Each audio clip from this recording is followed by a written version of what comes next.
안녕하십니까. 즐거운 안식일입니다. Good morning and happy Sabbath. 오늘 이 자리에 오신 여러분 모두를 환영합니다. 오늘은 요한복음 16장 25절로 33절에 있는 말씀을 가지고 담대하라 내가 세상을 이겼노라 라는 제목으로 하나님의 말씀을 전하겠습니다. 동영상을 먼저 하나 보여드릴게요. 여기 이 동영상의 제목은 Awareness Test입니다. 동영상에서 이 하얀 운동복을 입은 분들과 검은 운동복을 입은 분들이 나와서 이 농구공을 서로 패스할 거예요. 그 패스할 때 하얀 운동복을 입은 분들이 이거 벌 좀 누가 해주십시오. 이거 벌 좀 어떻게 해주십시오. 안 그러면 이 아이가 다칠 것 같습니다. 하얀 운동복을 입은 사람들이 이 농구공을 몇 번 패스하는지 세시는 겁니다. 아시겠죠? 뭘 세야 된다고요? 하얀 운동복을 입은 분들이 농구공을 몇 번 패스하는지. 검정 운동복, 하얀 운동복이 있는데 하얀 운동복을 입은 분들이 농구공을 몇 번 패스하는지를 보셔야 되는 겁니다.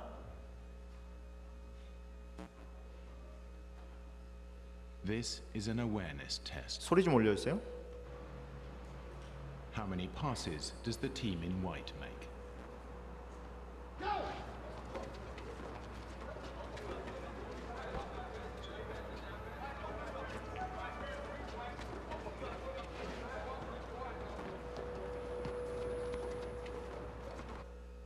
몇 번이죠? The answer is 13. 13번입니다. Did you see the moonwalking? 근데 거기 곰 한 마리가 지나가는 걸 혹시 보셨습니까? 잘 보십시오.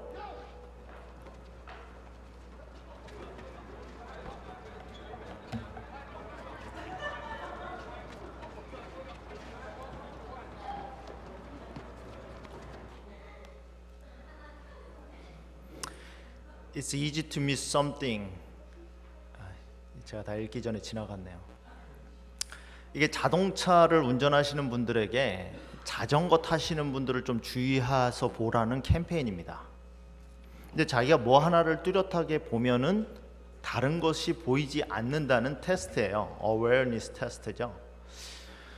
우리는 우리가 뭘 보면 안다라고 생각합니다. 우리는 우리가 뭘 보면 그걸 깨달아서 이해하면 다 안다라고 생각합니다. 여러분 요한복음 13장부터 16장까지에 있는 내용은 예수님이 목요일 전날 밤을 새가면서 제자들에게 내가 왜 너희를 떠나야 되는지를 설명하는 장면입니다. 제자들이 이해했을까요? 세상에서 가장 뛰어난 성경을 해석할 수 있는 분, 성경을 쓰신 분이 자기가 왜 이 땅에 왔으며 왜 떠나야 되는지를 목요일날 저녁에 성만찬 예식을 처음 한 그날 밤새도록 제자들에게 설명을 합니다. 내가 왜 십자가에 달려서 죽어야 되는지 설명하죠. 그렇게 설명한 다음에 제자들이 한 말입니다. 우리가 지금에야 주께서 모든 것을 아시고 이게 참 이 지금에야 라는 말을 지금 한다는 것 자체가 어떻게 이렇게 사람이 늦게 깨닫죠? 예수님이 왜 십자가에 돌아가셔야 되는지에 대해서 그렇게 오랫동안 설명했는데 제자들이 하는 말이 우리가 지금에야 주께서 모든 것을 하시고 또 사람들에게 물음을 기다리지 않을 줄을 우리 이로써 하나님께로부터 나오심을 우리가 믿사옵나이다. 여러분 사람은 참 믿는데 오래 걸려요. 아무리 같은 말을 반복해 준다고 해서 사람이 믿는 거 아닙니다. 아무리 증거를 보여준다고 해서 믿는 거 아니에요. 사람이 믿는데 참 오래 걸립니다. 3년 반이 지나고 밤새도록 설명해 줬음에도 불구하고 그 설명 끝나고 나서야 13장부터 16장까지 4장에 걸쳐서 설명이 끝난 다음에야 마지막에 가서 제자들이 하는 말이 우리가 지금에야 알겠으며 믿겠습니다 라고 대답합니다. 근데 예수님의 대답이 뭐예요? 그거에 대한 대답이 뭡니까? 너희들 모른다라는 거예요. 여러분, 제자들이 예수님이 왜 십자가에 달려 돌아가셔야 되는지 이해했습니까? 만약 그들이 이해했다면 예수님이 십자가에 달려 돌아가셨을 때 그들이 예수님을 떠났을까요? 도망갔을까요? 무서워서 숨어서 자기 집에서 꽁꽁 숨어 있었을까요? 제자들은 예수님이 부활해서 그들을 찾아갈 때까지 무서워서 밖에도 나오지 못하는 존재였습니다. 그건 뭘 반영하는 거예요? 여러분, 행동은 자기 생각을 반영하는 거예요. 자기 믿음을 반영하는 겁니다. 자기가 그렇게 생각하기 때문에 그런 행동이 나오는 거예요. 자기가 그렇게 믿기 때문에 그런 행동이 나오는 겁니다. 집안에서 그렇게 오랫동안 꼼짝 못하고 예수님이 부활해서 찾아오실 때까지 기다렸다는 것은 예수님이 십자가에서 왜 죽어야 되는지 궁극적으로 이해를 못했다라는 거예요. 예수님 말씀하시잖아요. 너희가 믿느냐? 근데 뭐라고 말해요? 보라, 너희가 다 각각 제 것으로 흩어지고 나를 혼자 둘 때가 오나니 벌써 왔도다. 예수님은 뭐 했어요? 제자들이 이해하지 못한 걸 알았습니다. 다 이해하지 못한 걸 알았어요. 그럼 왜? 아니, 이해하지 못할 거 다 알았는데 왜 4장에 걸쳐서 밤새도록 그 설명을 하셨을까요? 의문 가지 않으세요?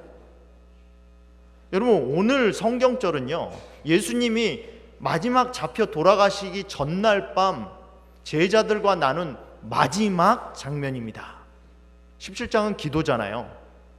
제자들을 위해서 기도하는 장면이거든요. 제자들을 위하여 중보 기도하기 전에 제자들과 마지막으로 한 얘기예요. 그 마지막으로 한 얘기의 결론이 33절입니다. 16장의 가장 마지막 절이죠. 뭐라고 말합니까?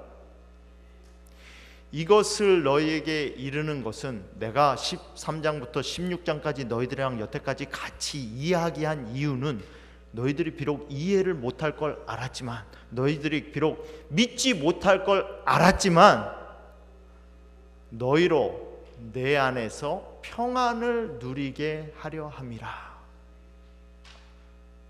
예수님이 그렇게 반복적으로 말씀하신 이유는 제자들에게 평안을 주기 위해서 그렇게 하셨다는 거예요. 근데 그 평안을 주기 위해서 하신 이유는, 평안이란 게 뭡니까? 평안은 이 방파제 같은 거예요. 바다에 있는 방파제. 여러분, 방파제를 왜 만들어 놓죠? 물결이 너무 세니까 부대에다 배를 대놓으면 물결이 너무 세서, 파도가 너무 세서 바다의 파도 때문에 배가 출렁이기 때문에 내리지도 타지도 못하고 배가 제대로 있을 수가 없으니까 방파제를 만들어 놓는 거예요. 여러분, 평안이라는 건 그 방파제예요. 마음에 평안이 있으면 세상에 어떤 물결이 와도 내가 요동하지 않습니다. 우리가 왜 이렇게 그렇게 요동하죠? 내 삶이 왜 이렇게 출렁입니까? 왜 이렇게 업앤다운이 심하죠? 방파제가 없으니까 그런 거예요. 세상이 오는 물결을 우리는 그대로 온몸으로 받지 않습니까? 그러니까 내가 출렁이는 거예요. 근데 평안이 있으면 어떤 파도가 몰려와도 내가 움직이지 않아요. 예수님이 주시고자 하는 게 뭐예요? 그 평안입니다. 그런데 그 평안을 받기 위한 전제가 있어요. 그 전제가 뭐냐면, 세상에서 너희가 환난을 당하나 파도가 밀려오나 담대하라, 내가 세상을 이기었노라. 이게 핵심이에요. 내가 무슨 힘이 있기 때문에 내가 평안이 있는 게 아니라 예수님이 세상을 이기셨다라는 걸 알아야 평안할 수 있습니다. 여러분, 내 마음 가운데 평안은 나로부터 나오지 않아요. 예수님이 세상을 이기셨다라는 것을 알 때 우리는 평안할 수 있습니다. 오늘 그 얘기를 여러분들과 좀 같이 하려고 해요. 예수님이 세상을 이기었다라는 말이 무슨 의미인가? 오늘 예수님 말씀하시거든요. 16장을 마치면서 내가 세상을 이기었으니 담대하라, 평안하라 말씀하십니다. ESPN에서 운영하는 채널 가운데 ESPN 클래식이라는 채널이 있습니다. 3년 전이군요. 3년 전에 폐지된 채널이에요. 1995년에 시작돼서 2021년에 마친 채널입니다. 여러분, 운동 경기는 뭘 봐야 좀 이렇게 긴장도 있고, 운동 경기는 라이브를 봐야 긴장도 있고 재미도 있지 않습니까? 운동 경기를 녹화해 놨다 보시는 분 계십니까? 아, 나는 녹화 경기가 좋아. 다 끝난 경기, 다 승패가 이미 알려진 경기를 녹화해 놓고 틀어서 보시는 분은 없어요. 근데 ESPN 클래식은 라이브 방송이 아니에요. 이미 다 끝난 경기를 재방송해 주는 겁니다. 명승부를 재방송해 주는 거예요. 그거 누가 볼까? 처음에 이 채널이 시작할 때는 사람들이 의아해했습니다. 아, 무슨 이미 끝난 경기를 누가 볼까? 근데 사람들이 봐요. 몇 년 동안 했습니까? 16년 동안 이 채널이 유지됐어요. 16년이면 꽤 긴 세월입니다. 16년 맞습니까? 18년입니까? 왜 웃으세요? 웃으신 분들은 지금 무슨 생각하시는 거예요? 21년입니까?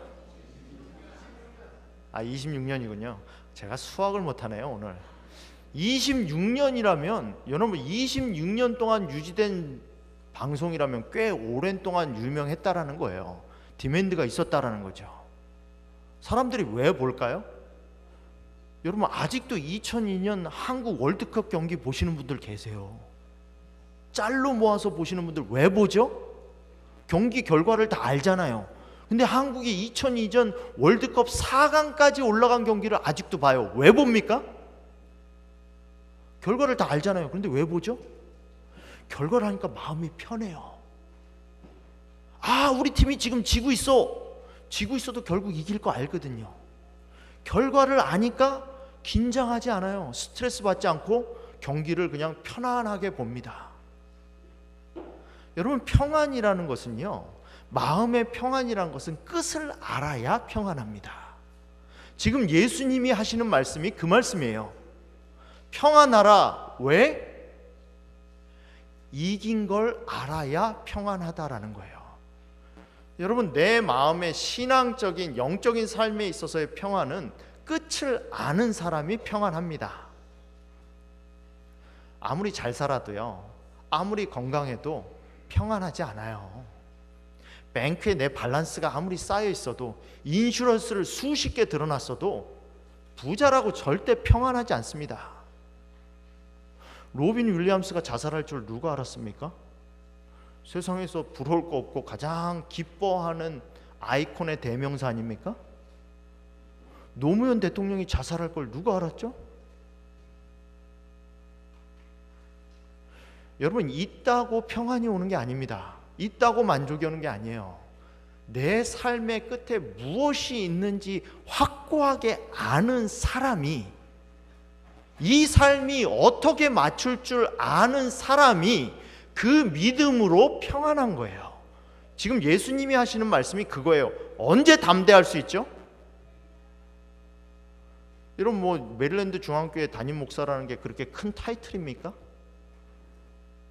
근데 제가 그 담임 목사라는 타이틀을 가지고 왜 당당하게 서서 여러분들 앞에서 설교할 수 있습니까? 저는 여러분들 삶에 대한 모든 답을 드릴 수 있어요. 여러분의 조건에 상관없이, 나이에 상관없이, 경제적 부에 상관없이 성경에서 말하는 진리로 대답해 드릴 수 있어요. 그게 담대한 겁니다. 끝을 알아야 내가 담대하게 살 수 있어요. 많이 가졌다고 담대하게 사는 게 아니라, 건강하다고 담대하게 사는 게 아니라, 내가 사는 이 삶의 끝에 무엇이 있는 사람이 담대하게 살 수 있는 겁니다. 변하지 않는 진리를 확고하게 믿고 있는 사람이 담대하게 살 수 있는 거예요. 그 얘기가 바로 대쟁투에 관한 얘기예요. 대쟁투는 지금 우리가 사는 삶을 성경적인 관념으로 바라보는 세계적 시야입니다. 세계관이에요. 이 세상이 왜 지금 이 모습인지 바라보는 시야죠. 그게 대쟁투라는 시각입니다. 오늘 여러분들에게 말씀드리고자 하는 게 바로 이 대쟁투에 관한 거예요. 대쟁투를 알아야 세상이 어떻게 끝난다는 걸 알고 이긴다는 말이 무슨 의미인 줄 알기 때문입니다. 여러분, 대쟁투에 대해서 말씀드리기 전에 기본적인 전제를 한 가지 말씀드리면, 하나님이 전능하시다는 것에 대한 개념을 좀 이해하셔야 돼요. 지난주 안식일 저녁에도 우리 청장년들이랑 이야기를 나누는데, 하나님이 전능하신데 왜 세상이 이렇게 되게 놔두십니까? 라는 질문을 받았어요. 하나님이 전능하신 하나님인데 왜 악이 이렇게 파니치고 있죠? 하나님이 전능하신 하나님인데 왜 선한 사람이 피해를 당하고 죽고 있죠? 왜 아픔과 고통이 있죠? 그건 죄의 결과 아닙니까? 이런 질문을 하세요. 하나님 전능하신 거 맞죠? 근데 하나님이 전능하시다라는 전능은 우리가 생각하는 모든 것을 할 수 있다라는 전능이 아니에요. 하나님은 그런 의미에서 전능하지 않습니다. 하나님은 자기의 성품과 반대되는 일은 할 수가 없어요. 하나님이 거짓말 할 수 있습니까? 전능하신 분이니까 우리도 할 수 있는 거짓말인데, 하나님 거짓말을 할 수 있어요, 없어요? 하나님은 거짓말하지 않아요. 그 본능과 그 본성과 상충되는 것은 하나님이 의지적으로 하지 않습니다. 그런 의미에서 전능이에요. 하나님이 미혹할 수 있습니까? 거짓말해서 사람을 유혹으로 빠뜨릴 수 있어요?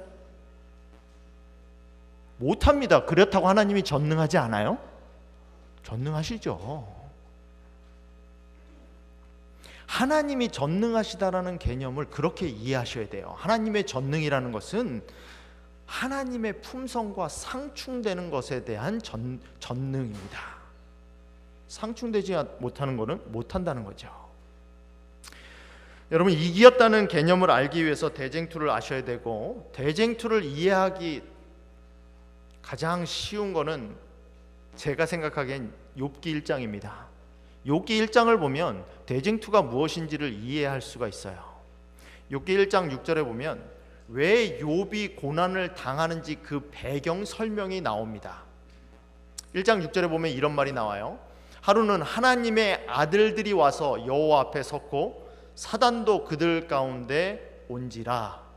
여기 하나님의 아들들이라는 이 히브리 단어는 헬라어에서도 마찬가지고 천사들이나 하나님이 만들어 놓은 하늘의 존재를 가리킵니다. 여러분, 성경에는요, 하나님의 창조물이 천사나 이 지구상에 있는 존재 외에도 다른 존재들이 존재합니까? 우주에 다른 존재들이 존재해요, 안 해요? 합니다. 하나님이 만든 피조물이 우리만이 아니에요. 이 지구상에 있는 것만이 아니고 천사뿐만 아니라 다른 존재들도 있습니다. 근데 그 하나님의 아들들이 여호와 앞에 프리젠트, 앞에 씁니다. 사탄도 그들 가운데 쓰지요. 그 다음 나오는 질문이 이 회의가 왜 그들이 하나님 앞에 나왔는지에 대한 백그라운드를 알려줍니다. 내가 어디서 왔느냐라고 사단에게 묻습니다. 하나님인데 몰라서 물을까요?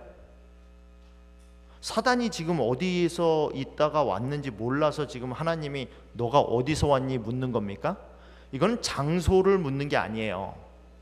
지금 하나님 앞에 모여온 것은 하나님 앞에 모여온 것은 그 모여온 자들이 각각의 자기가 사는 곳을 대표해서 대표자들이 하나님 앞에 모여온 겁니다. 근데 지금 사단도 그 자리에 대표자로 왔어요. 그러니까 하나님이 뭘 묻는 거예요? 크레덴셜을 묻는 거예요. 너는 무슨 자격으로 왔니? 이걸 묻는 겁니다. 넌 자격 없다라는 거죠. 거기에 대해서 사단이 대답합니다. 땅을 두루 돌아다니다 여기저기 다녀왔나이다. 우리 한국어 성경에는 땅이라고 돼 있어요. 영어 성경에는 뭐라고 돼 있습니까? Earth라고 돼 있습니다. 뭐예요? 지구를 대표해서 난 왔다라는 거죠. 지금 사단이 뭐 하는 거예요? 나는 지구의 지배권을 가지고 있는 지구 대표자다라고 하나님 앞에 왔다라는 겁니다. 근데 그게 하나님에 대한 대답이 이겁니다. 내가 내 종 욥을 주의하여 보았느냐? 그와 같이 온전하고 정직하여 하나님을 경외하며 악에서 떠난 자는 세상에 없느니라. 무슨 말이죠? 야, 네가 세상의 지구의 지배권을 주장하는데, 네가 세상의 주권자라고 대표자라고 주장하는데 세상에서 너의 지배를 받지 않는 자가 있어. 그게 누구야? 그게 욥이야. 상황이 이해 가십니까? 여러분, 욥기 1장은요, 우리가 이 세계 우주 가운데 존재하는 피조물이 우리뿐만이 아니라는 것을 보여주고, 지구에 대한 소유권을 마귀가 온전히 주장하기를 원하지만 그 가운데 있는 성도로 말미암아 마귀가 소유권을 온전히 주장하지 못하고 있는 상태라는 것을 보여줍니다. 이해 가세요? 그게 성경이 보여주는 세계관이에요. 대쟁투가 지금 어디서 일어나는 겁니까? 지구에서 일어나는 거예요. 지구에서 누가 주도권을 가지고 있는지 말하는 겁니다. 사단은 내가 주도권을 쥐고 있다라고 말하는 거고, 하나님은 야, 네가 주도권을 가지고 있지만 욥은 너를 섬기지 않아. 누굴 섬겨? 나를 섬겨. 그거에 대해서 사단은 이렇게 말합니다. 욥이 어찌 까닭없이 하나님을 경외하리이까? 주께서 그와 그의 집과 그의 모든 소유물을 울타리로 두르심 때문이 아니니까? 주께서 그의 손으로 하는 바를 복되게 하사 그의 소유물이 땅에 넘치게 하셨음이니이다. 무슨 말이에요? 욥이 하나님을 섬기는 것은 이유가 있습니다. 하나님이 복 주니까, 재물 주시니까 그 재물 때문에 하나님 섬기는 거예요. 그러면서 제안을 하죠. 이제 주의 손을 펴서 그의 모든 소유물을 치소서. 그리하면 틀림없이 주를 향하여 욕하지 않겠나이까? 지금 하나님께 제안하는 겁니다. 하나님은 욥이 그의 모든 소유물을 취해도 하나님을 배반하지 않을 거란 걸 알았을까요? 몰랐을까요? 아셨어요? 몰랐어요? 아셨죠? 근데 왜 허락하시죠? 하나님은 아시지만 다른 존재들은 압니까? 모릅니까? 알아요? 몰라요? 천사들이나 다른 우주 존재들은 하나님을 섬기는 이유는 복주기 때문이지 하나님을 사랑하기 때문이 아니라는 이 주장이 맞다 틀리다를 알아요? 몰라요? 여러분, 이게 대쟁투를 이해하는 중요한 개념이에요. 알아요? 몰라요? 모르니까 하나님이 사단에게 뭘 허락하신 거예요? 시험할 기회를 허락하신 거예요. 시험할 시간을 허락하신 겁니다. 여러분, 사람의 의도를 알기 위해서는 시간이 지나야지 의도를 알아요. 이해 가십니까? 시간이 지나야지 그 사람의 의도, 모티브를 알 수 있다는 거죠. 하나님은 이미 다 압니다. 그러나 시간이라는 걸 통해서 그의 모티브가 무엇인지를 보여주는 게 뭐예요? 그게 하나님의 의도예요. 그건 누구를 위한 거죠? 하나님을 위한 것이 아니라 이 상황을 지켜보고 있는 우주의 존재들을 위한 거예요.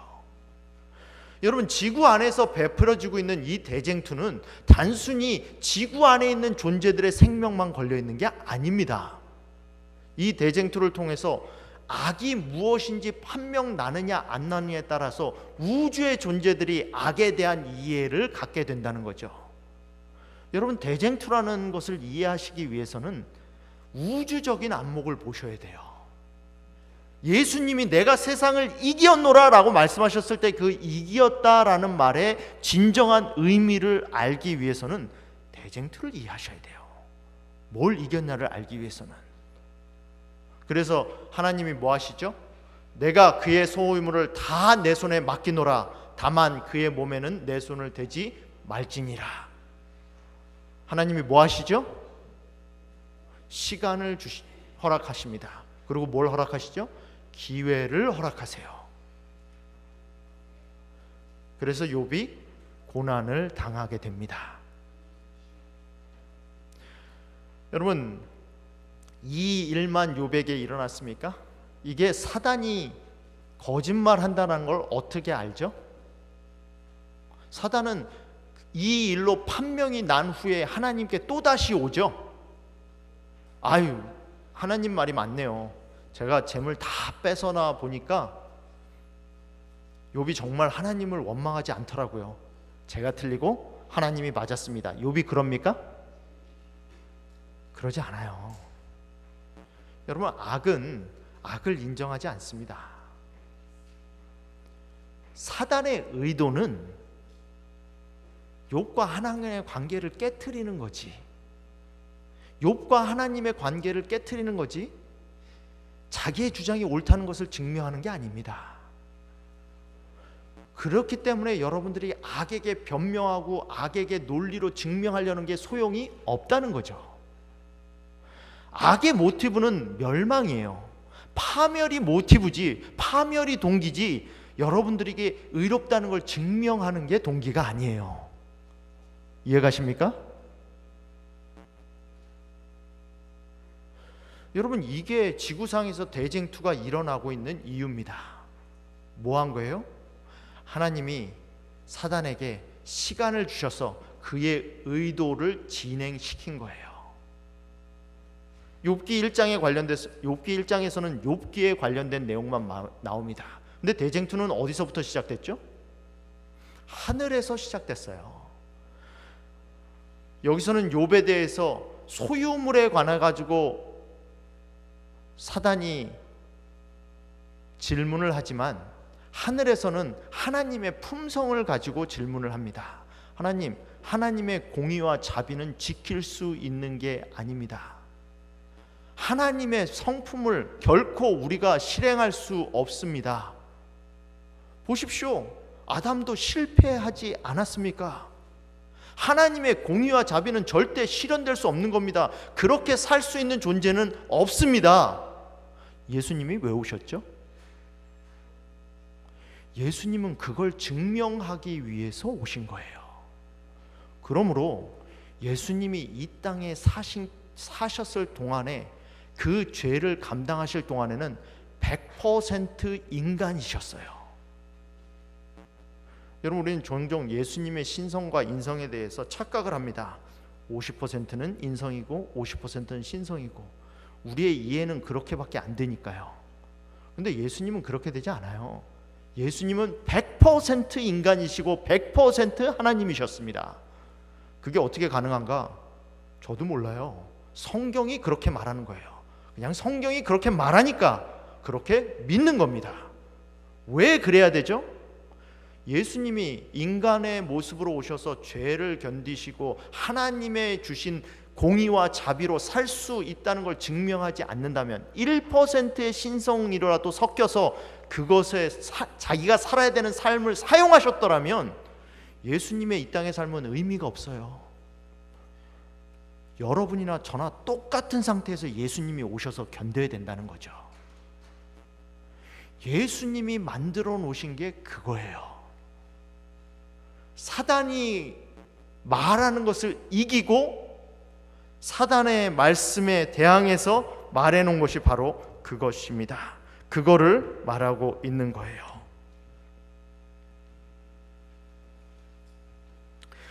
왜 예수님이 반역했을 때 곧바로 하나님이 처단하지 않으셨을까?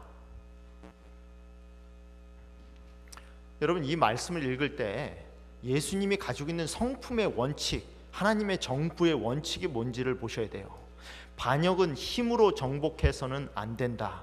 무력으로 강요하는 일은 사단이 통치하는 곳에서만 찾을 수 있는 것이다. 그렇게 하는 건 하나님의 원칙이 아니죠.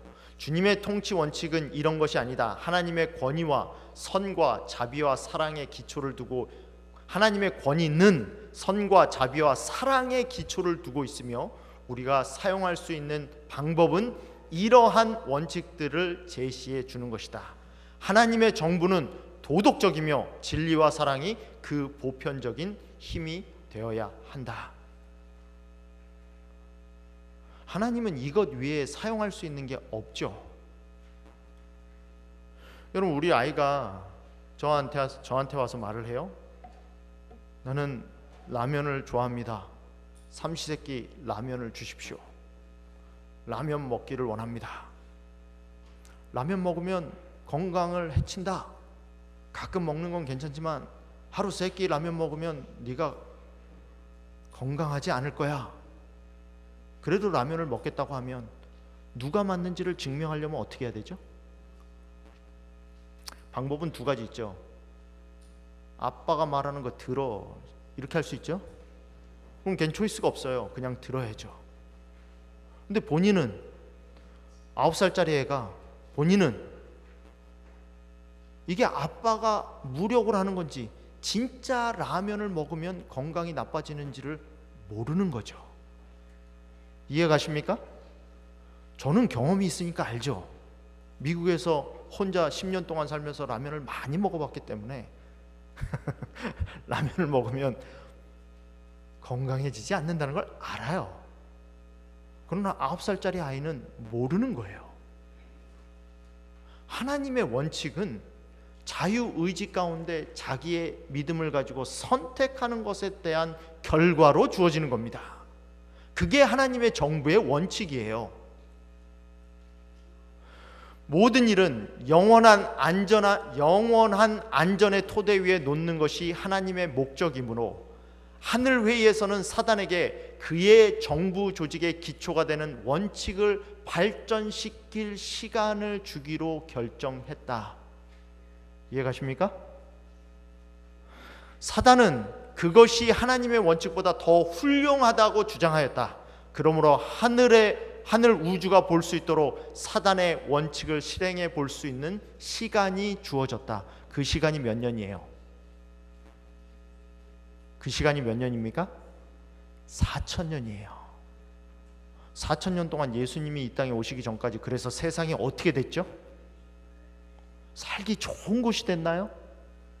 모두가 자유로우니까, 아무런 통제를 받지 않으니까 너무나 편안하고 질서가 유지되고 모두가 존중받는 그런 사회가 됐습니까? 사단의 의도가 가장 적나라하게 드러난 곳이 어디죠? 십자가 위에요. 갈바리 십자가 위. 예수님의 생애 가운데 갈바리 십자가 위에서 사단의 정체가 폭로됩니다. 예수님이 내가 이겼다라고 말씀하시는 것은 무슨 의미가 있는가?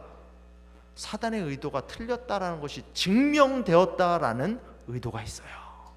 모든 만방에 그것이 선포되었다라는 의도가 있다라는 거죠.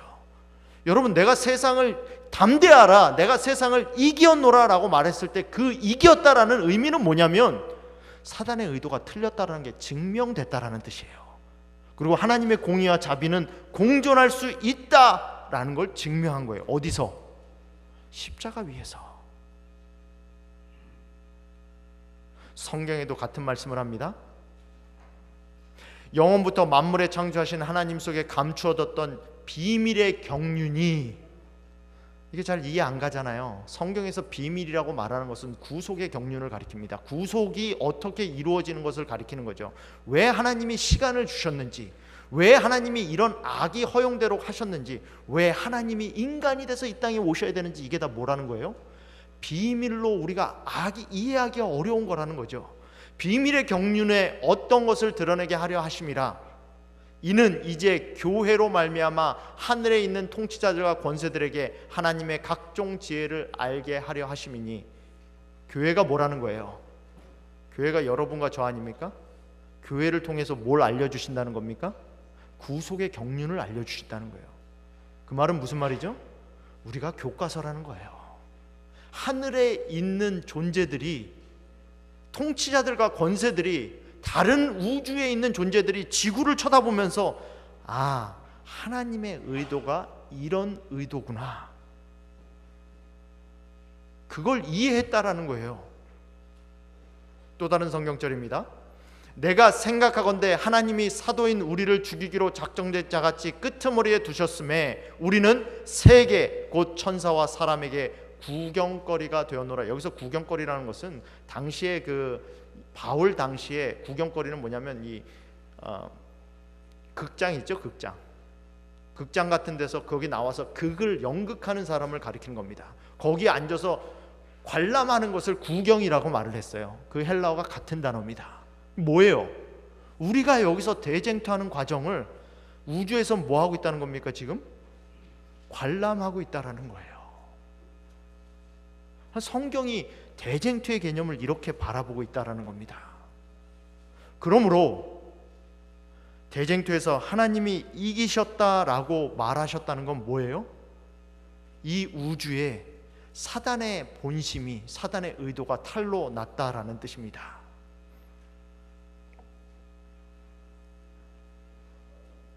요한복음 19장 30절에 보면 예수님이 십자가에서 돌아가시면서 마지막으로 하신 말씀이 있습니다. It is finished. 다 이루었다. 뭘 다 이루었다는 거죠? 예수님이 이 땅에 오셔서 할 일을 다 이루었다라는 겁니다. 그 일을 통해서 예수님이 승리하셨다라는 거죠. 여러분, 구약에 있는 사람들은 예수님을 바라보며 살고 있습니다. 그러나 저와 여러분은 예수님을 뒤돌아보며 살고 있어요. 우리는 확실히 이미 이루어 놓은 구원 위에 살고 있습니다. 그래서 우리가 뭐 할 수 있는 거예요? 담대할 수 있는 거예요. 하나님이, 예수님이 말씀하셨던 다 이루었다라는 말씀, 담대하라 내가 세상을 이겼노라라는 말씀은 사단의 의도가 더 이상 통하지 않는다라는 말씀입니다. 그걸 시대의 소망은 이렇게 말합니다. 사단은 자기의 가면이 벗겨진 것을 알았다. 그의 통치는 타락하지 않은 천사들과 하늘 온 우주 앞에 공개되었다. 그는 살인자임이 판명되었다. 하나님의 아들의 피를 흘림으로써 그는 더 이상 하늘의 존재들의 동정을 받을 수 없게 되었다. 그때부터 그의 사업은 제한을 받았다. 십자가 이전과 십자가 이후에는 달라요. 십자가 이전에는 욥처럼 시험할 수 있었습니다. 하나님 앞에 가서 내가 이 사람이 하나님 믿는 거 맞아요? 하면서 시험을 던질 수 있다는 거죠. 그러나 그 다음 십자가 이후로부터는 이미 판명이 났기 때문에 제약을 받는다는 겁니다. 그가 어떤 태도를 취하든지 간에 그는 더 이상 하늘 궁정에서 내려오는 천사들을 기다렸다가 그들 앞에 죄로 인해 검고 불결해진 옷을 입고 있는 그리스도의 형제들을 고소할 수 없다. 사단과 하늘 세계 사이에 연결되어 있던 마지막 동정의 고리가 끊어졌다. 여러분, 예수님과 하나님과 우리가 끊어질 수 있는 유일한 길은 여러분이 하나님의 손을 놓는 것밖에 없습니다.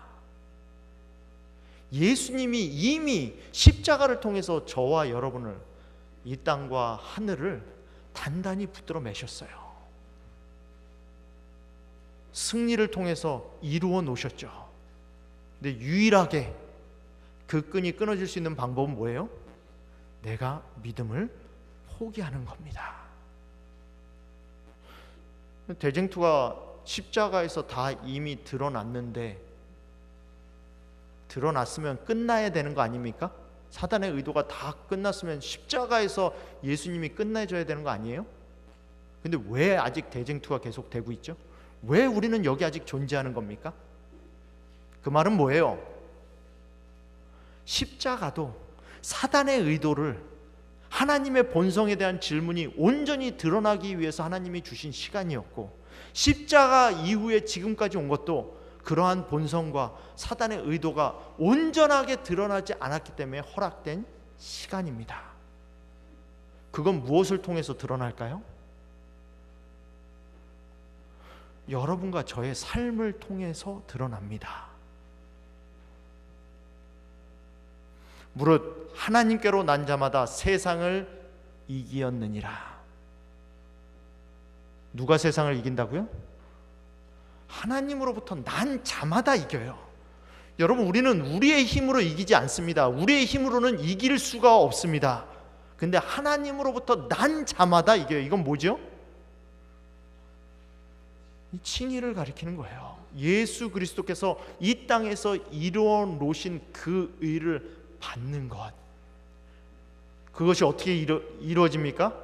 세상을 이기는 승리는 이것이니 뭐다? 우리의 믿음이다.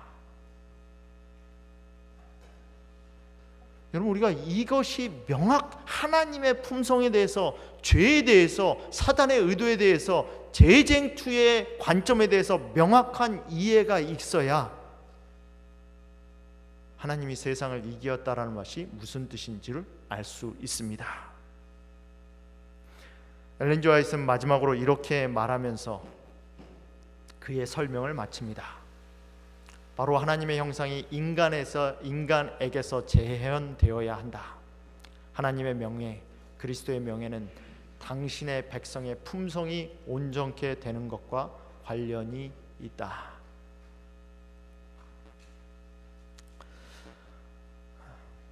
우리 아이 4명 가운데 성결이가 제일 젠틀합니다. 얘는 말 안 해도 도우려는 마음이 있어요. 청소하고 있으면 아빠 뭐 도와줄 거 없어? 이렇게 합니다. 특별히 가르친 건 없어요. 자기가 성격이 그래요. 그래서 이제 담임 선생님을 만나러 이제 1년에 한 번씩 학부모 면담하지 않습니까? 가면 담임 선생님들이 공통적으로 하는 말이, 미스터 킴 가정은 참 가정교육을 잘 시키네요. 학교에서도 그러는 것 같아요. 선생님이 무슨 일 하고 있으면 옆에 가서 도와주고, 어려운 여건 가운데 있는 친구가 있으면 도와달라는 말을 안 해도 가서 도와주고. 선생님이 뭐라고 보는 거예요? 미스터 킴 가정은 참 가정교육을 잘 시켰네요. 이러는 거죠. 아이를 통해서 누구를 보는 겁니까?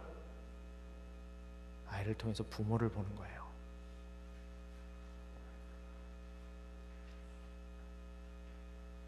하나님의 품성은 어디서 재현됩니까? 하나님의 품성은 우리의 삶을 통해서 재현됩니다. 마지막 결정은 어디서 나는 거예요? 거기서 나는 겁니다. 하나님의 품성은 동의에서 나오지 않습니다. 말에서 나오지 않습니다. 하나님의 품성은 행동에서 나와요. 믿는다는 것은 동의한다는 게 아닙니다. 믿는다는 것은 인식한다는 게 아니에요. 믿는다는 것은 행동하는 겁니다. 여러분, 그걸 기억하셔야 돼요.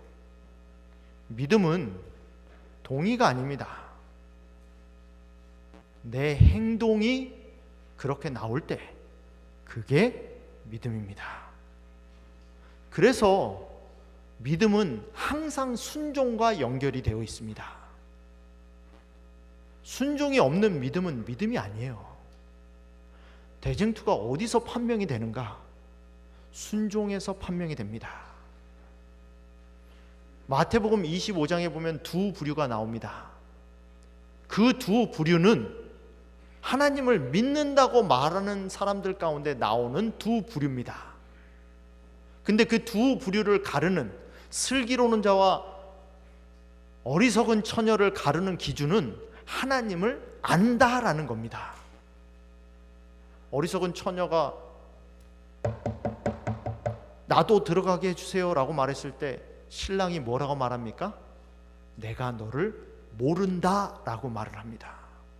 여기서 모른다는 것은 내가 너가 누군지 모른다는 게 아닙니다. 누군지 알죠. 하나님은 우리가 누구신지 다 알죠.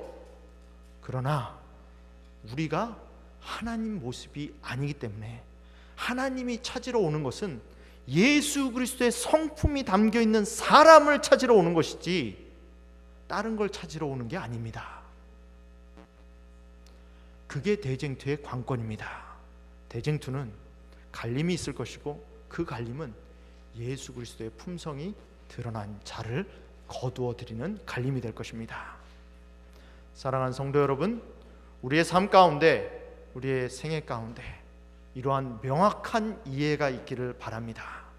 이러한 명확한 인식을 가지고 하나님의 형상이 우리의 품성 가운데 반영될 수 있는 저와 여러분이 되길 간절히 바라면서 오늘 말씀을 마치겠습니다.